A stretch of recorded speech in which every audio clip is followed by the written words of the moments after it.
Hello, everyone. Welcome back to B1 Hockey Podcast. Today, as we talked about last episode, we're going to be talking about the free agency that's going to happen in this weird season that's upcoming. And then we'll possibly talk about some of the signings that happened today. Robin Lehner, Tristan Jarry. Let's get into it. All right. So, Mary, you All right, have, boys. So we're gonna start. We're gonna start off with a couple of the big free agents. So just kind of give your opinions on where you guys think they're gonna go and what kind of contracts they're gonna want. So we'll start it off with the top guy, Pietrangelo. Big fish, big fish. Lots of rumors surrounding this guy, especially with the Toronto media has seen in the background. Let's see. In regards to Pietrangelo, I think a really good option for him would be Colorado. Now, Colorado, honestly, they were cup contenders this past season. Personally, I think they could have easily won if they weren't so injury riddled. But looking at it, they have $22 million in cap space, tons of room to sign people. They easily give Pietrangelo the time that he wants there, and also the money that he wants, and also. Listen to this three pairings that they would have should they sign Pietrangelo. Girard and Pietrangelo, top line. Graves, Makar, second line. Zadorov and Timmins, third line. Unreal. Filthy. That'd be a crazy fucking deep pairing right there, boys. Absolutely. But I think if he were to go there, it was rumored that it'd be kind of a short-term deal. Mm-hmm. You know what I mean? Because they wouldn't be able to have him for very long just because of some of the contracts they already have, right? That they're going to have to sign. Like Makar is coming up. You know, eventually going to have to re-sign McKinnon to a real contract, right? So Landeskog's also, I think, next year. In regards to McKinnon, though, it has been said that he is willing to take another discount. But then again, discount for him could very easily be $9 million. Yeah, exactly. Yeah. Yeah. All right. Roy, any input on there? I originally thought he was going to go to Vegas just because they have no right D depth. And, like, if you're an NHL player, Vegas is probably at the top of your destination list, regardless of who you are. They're a new up-and-coming fun team, and everyone pays attention to them. But after signing Leonard, they literally have, like, no cap space. And I just don't see them trading away pieces as they want to win now. So I don't think that's going to happen anymore. I think there's still a really big chance he just stays in St. Louis and they get rid of like Jaden Schwartz or Tyler Bozak or something like that. Just because like he's their captain. They won a cup. He's used to it there. And at least he knows what he's getting out of there, whereas he can go somewhere else and who knows how good he'll be. So I'm going to say St. Louis is still my most likely destination for him. Fair enough. Yeah. We had an unreal season this year with the 16 goals for as a D-man, 52 points in the shortened season. Exactly. Crazy. But it was reported, though, that he was kind of officially leaving the Blues. It might have just been kind of a bargaining chip, right? Exactly. But, yeah, so we got Blues and Avalanche for the predictions.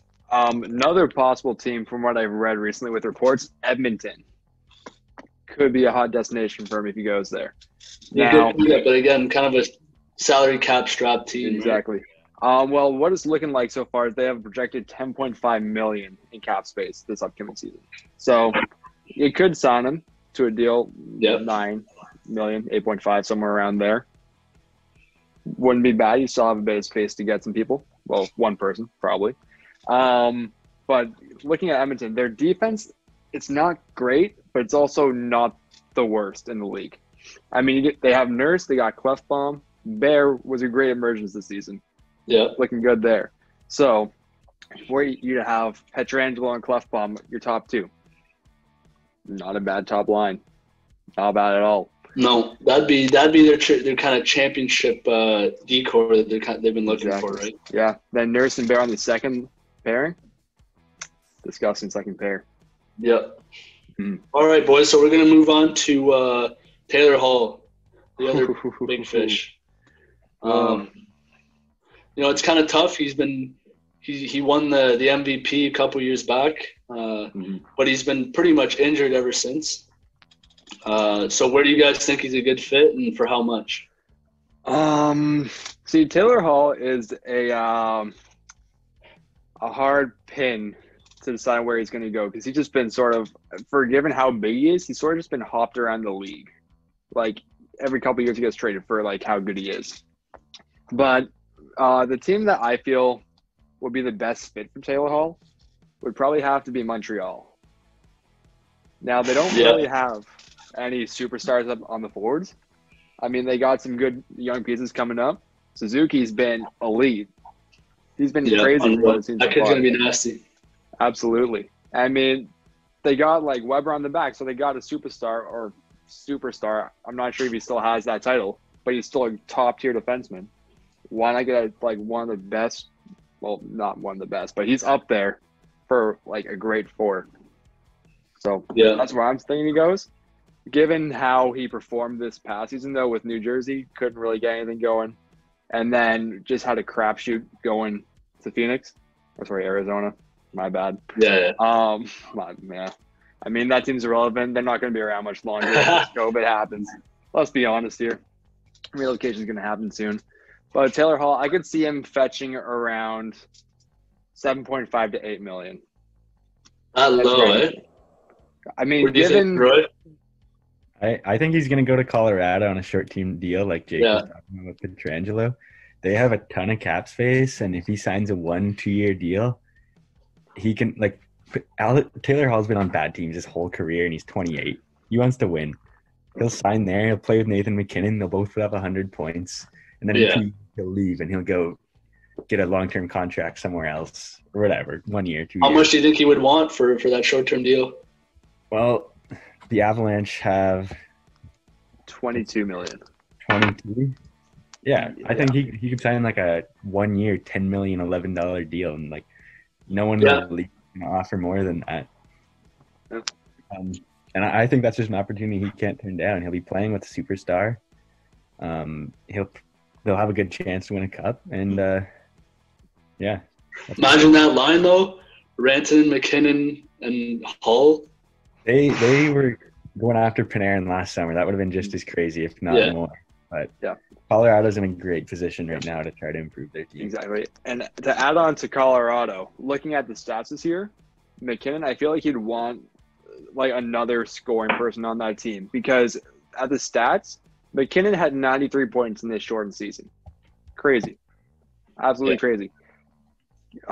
Guess what the next highest point total for a player on that team was? What was it? 50 points by Cale Makar. Oof. 43. Yeah, because Rantanen was out, right? Yeah. 43-point difference between the next player. I mean, that would definitely be unstoppable almost, right? That'd be a Tampa Bay type team. Exactly. Yeah, that'd be a definite. They have to figure out their goaltending. What about a longer-term contract for Hall? Where do you think he would land? Long-term? Well, there's obviously the potential of him going back to Edmonton.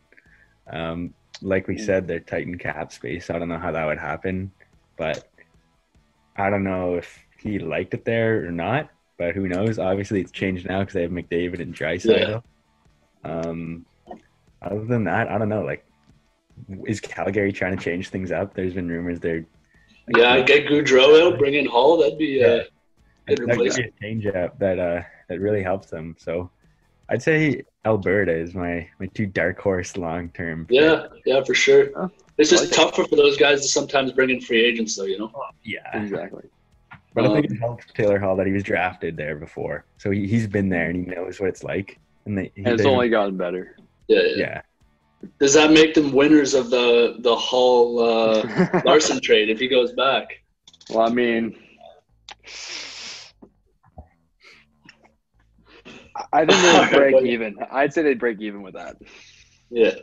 All right, we'll move on to Krug, Torrey Krug. Apparently, Boston offered him a 6-year, $6.5 million contract that he apparently turned down. Shortened season, but he still put up 9 goals, 40 assists for almost 50 points. Great defenseman. Yeah. In regards to Krug, there have been reports saying that he does want to stay in Boston. He would like to, but he's also said that his entire career he has taken shorter deals, taken less money than he deserved. I would agree with that. It's time for him to cash out. So I'm seeing kind of hard to pin where he could go. I mean, I'm not too sure, but I could also see him fetching like 7.5 million. Yeah, I think that's almost a starting point for Exactly, a guy like at that. least. Mm-hmm.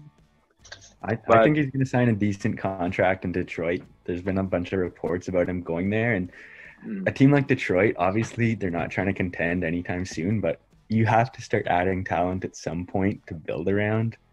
And whether or not they want to start doing that now, this is a great opportunity for them. They have the cap space.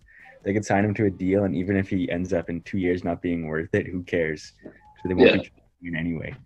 Also, so I think it's a win-win sort of move for both parties.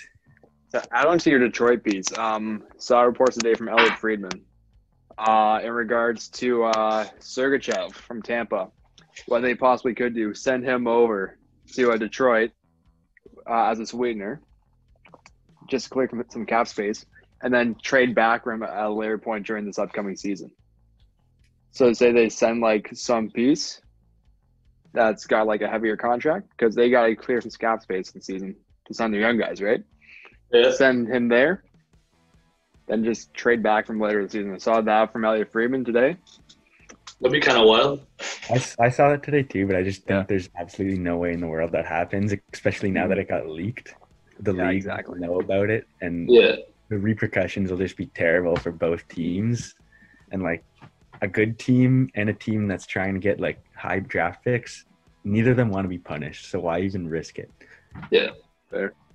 Yeah, I don't see that happening. It's just an interesting piece that could. Yeah. Well, got another guy here from the Atlantic Division, Tyson Barrie. He had a really disappointing season with the Leafs. Right, he's he was brought in to be that number one kind of power play quarterback. Player for could them. not perform on the power And, play. He didn't have an awful season offensively. 40 points, but it's 20 points less than the year before. And almost the same amount of games. So do you think someone takes a chance on Tyson Barrie to give him that big contract that he wanted? I mean, absolutely. I do think so. Team takes a chance on him because look at the Leafs at the beginning of the season. Absolute shit show with Babcock. All the stuff that got leaked. Yeah. But also, it was said that Dubas, when I got him, when I first heard the news, I was hyped up. I was like, okay, this guy's great. Yeah, sure. Another essential piece of the decor. He's not great defensive, but you know what? Like, good defense is good defense. I'll take it. However, Babcock not happy about that. Did not play him the way he was supposed to be played. Yeah. Possibly ruined his upcoming contract. So, but also it's important to keep in mind, Leafs had terrible luck with injuries this season, especially later on with their defense. So, I mean, he had to step up in some way there, right? So do you think he gets anywhere near that 8x8 he was looking for? I don't think he gets the 8x8. I could see him possibly getting around at 6 million, but I don't see him getting the 8. Yeah. Roy? I don't have a huge opinion on this one, but I'm just gonna go out on a limb here, and I think Calgary would be my pick for him. I don't know if they're trying to improve their defense or not, but Travis Hamonic's a free agent, and I think Barrie might just. I think Brody might also be a free agent, so why not bring in Barrie, who's maybe the right-handed version of Brody, and he can shore up your side. You got Giordano and Hanifin, Valimaki, and etc. on your left side. They traded for Gustafsson from Chicago as well. I don't know if they'll re-sign him or if he's signed or not, but either way, they have a lot of left D-man. And with Hamonic potentially walking, why not try to bring in Barrie here, who's a lot cheaper than Pietrangelo and could potentially bring just as much of a return back? Yeah. It's more of a risk, right? So what kind of a contract do you guys think he Well, he's 28, I believe. He's around that age. So he's on the right side of 30. So you could get him for that 6, 7, 8 years, should you want it. But I personally would see if he wants the more money, he's going to want to have to go long term. But I don't see teams want to sign him to a long term. Yeah. So I could see him going more for probably 6 to 6.5 million for about 5 years. That's what my guess would be. Yeah, that's fair. Like I was saying with Calgary, they got 16, almost 17 million cap space this year. So like I don't think like a 6x4, 6.5x5 type of deal wouldn't be that bad for him, and Mhm. I think he could really improve their team. 6 years, 4 million, or 4 years, 6 million? 6 years, 4 million. You think he goes that low? Well, I think he might have to with the flat cap and the way he Oh, played, true. Absolutely. especially with the fact that he's not the best right D-man on the market, and Yeah. there's not a lot Especially of in this year, right, where the market's already lower than it's been in the last, probably 5 years. exactly. And plus, And you're not. I mean, you got guys like, I mean, right away Pietrangelo, right? Any team's gonna Yeah. probably want Pietrangelo if they're targeting right D-men over Barry, because they bring the same kind of offensive production. exactly. Except the But defense. Pietrangelo is just solid on defense too, right? Absolutely. And then Um, Barry's just absolutely dog shit defensively. So, Yeah. I mean, Yeah, if he's a a team's looking liability, for right? any defense, he's absolutely terrible back there. Yeah. So, all right, boys, we're going to move on to a couple fast fire free agents. Just give me, where you think they'll go and how much money you think they'll command. All right, let's Yeah. do it. Start off with Braden Holtby. Okay, this is interesting. Really- He had a really up and down season. He did not perform to what I thought he would. Yeah, 890 save percentage this year. It hurts. Really hurts. I could see him getting around, from what reports have said, around 3 to 4 million, which is for Holtby. By the same time, he's getting up there in age. I think it'll be a Mm, high risk, high like that. reward type contract, right? Yeah. Exactly. I could see him. Let's see. What team needs a goalie? I would say the Sharks. I can see him going to the Sharks. This offseason, it seems. The Sharks, if they don't pick up Dubnik like they were saying there, Holtby might be a good pick. Yeah, I know. I think the Sharks have around 11 million in space, and LeBank's the only one they got to re-sign. And who knows how that deal goes? That's a story for another day. But they're obviously trying to improve their goalie. Doug Wilson says he doesn't want to trade a draft pick this year to acquire that goalie. So I don't know what kind of talent level they're looking for. They've been linked to Gorgiev earlier on, Hudobin. They're probably out of their price range now. I don't know. Holtby's tough to read because I don't know how much money he's going to make.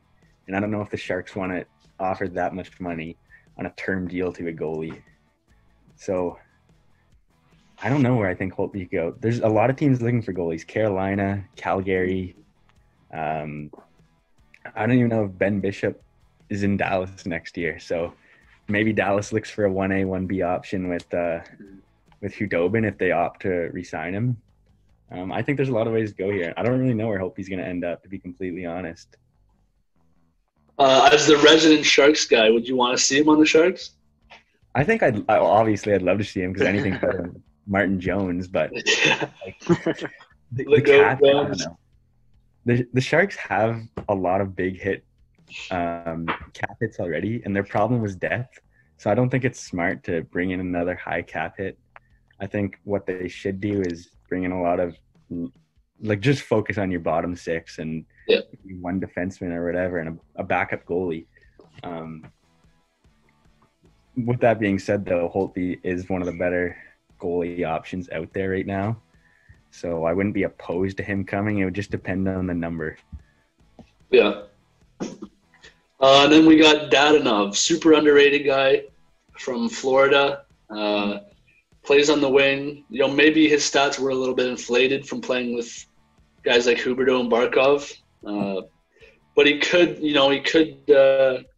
ask for less than like a guy like Hoffman that's also on the UFA market and bring similar type production. So what do you guys think about that? In terms of Dadonov, I mean, he's playing in Florida. You don't really pay a whole bunch of attention to Florida. So for the most part, my opinion here is going to be completely irrelevant. But teams that need point production or need to start someone with point production, Minnesota Wild, they just have nothing there.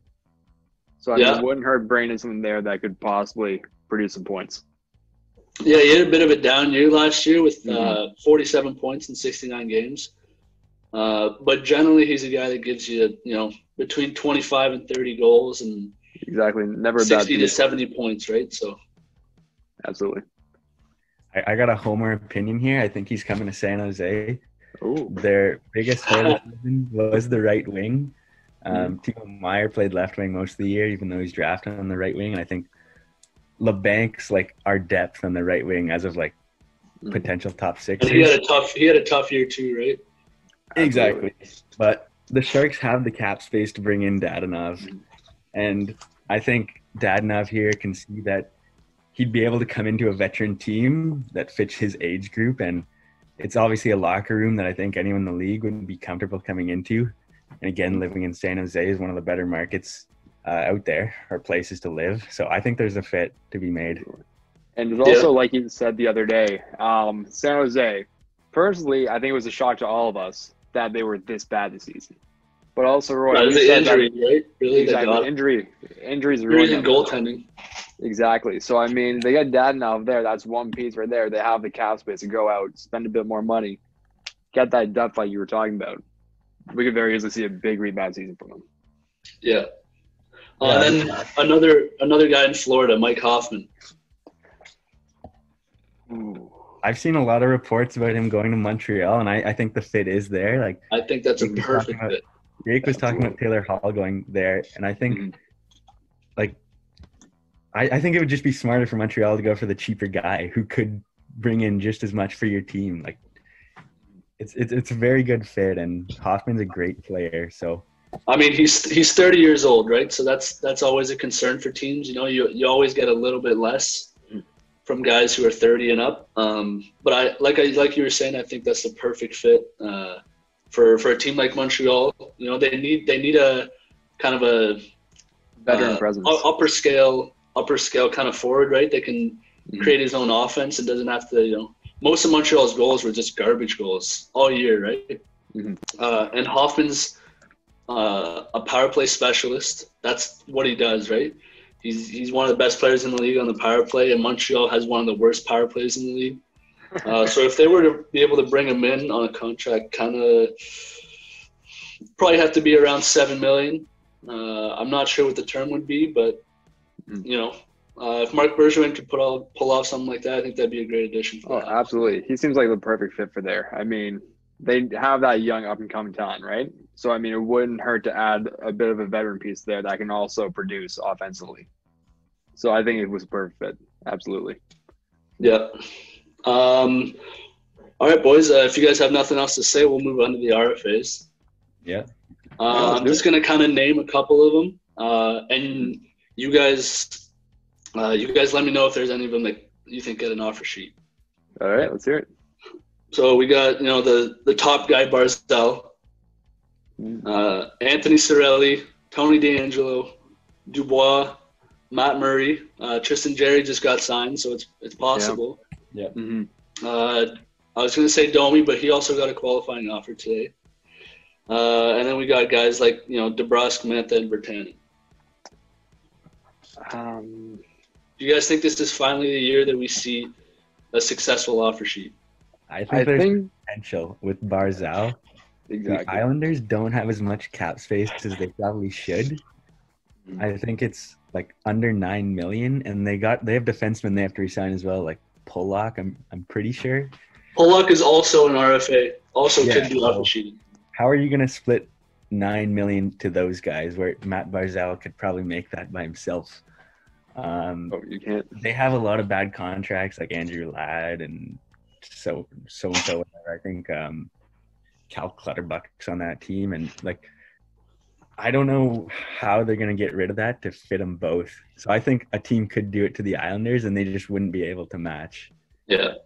And also, especially if there is going to be any offer sheets, this would be the season to have it. I mean, given the whole COVID-19 situation that we're in, teams not only is the flat cap going to be in for another 3 years, there's certain teams that can't even have that cap, that they have to have an internal cap.